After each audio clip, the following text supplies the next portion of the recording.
నిజమైన దేవుడని పిలవబడటానికి, పిలిపించుకోవటానికి, ఆరాధింపబడటానికి తగిన అర్హతలు కలిగిన దేవుడు మన ప్రభువైన యేసుక్రీస్తు వారు. అంత గొప్ప దేవుణ్ణి దోతలలో ఒక దోతగా చూడమని చెప్పే గ్నోస్టిజం అనేటువంటి దుర్బోధ కొలస్సి సంఘములో ప్రవేశపెట్టాడు అపవాదిగాడు. దోతల్లో ఒక దోతగా చూడమని ప్రభువైన యేసువారి దైవత్వం పైన బురద చల్లించాడు అపవాదిగాడు కొలస్సి సంఘములో దుర్బోధకులను ప్రవేశపెట్టి. యేసు ప్రభువు వారు దోతల్లో ఒకరా?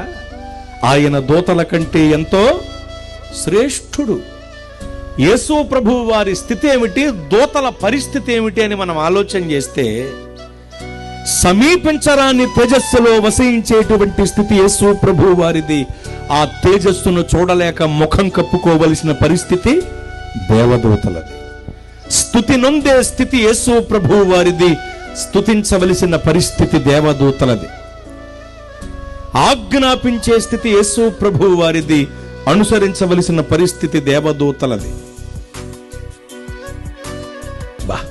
సింహాసనం పైన కూర్చుండే స్థితి యేసు ప్రభువు వారిది, సింహాసనమునకు దూరంగా ఉండవలసిన పరిస్థితి దేవదూతలది. ఇలా ఏ కోణంలో చూసినా ఆయన దూతల కంటే ఎంతో శ్రేష్ఠుడు. శ్రేష్ఠుడైన దేవుణ్ణి ఈ భ్రష్టులు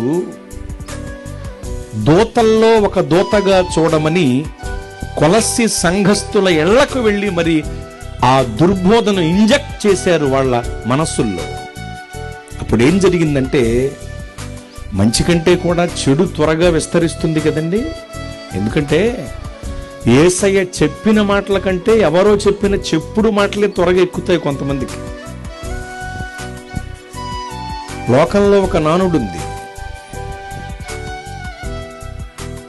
చెప్పుడు మాటలు వినే వాళ్ళకి మోజు ఎక్కువ, చెప్పుడు మాటలు చెప్పే వాళ్ళకి క్రేజ్ ఎక్కువ అని.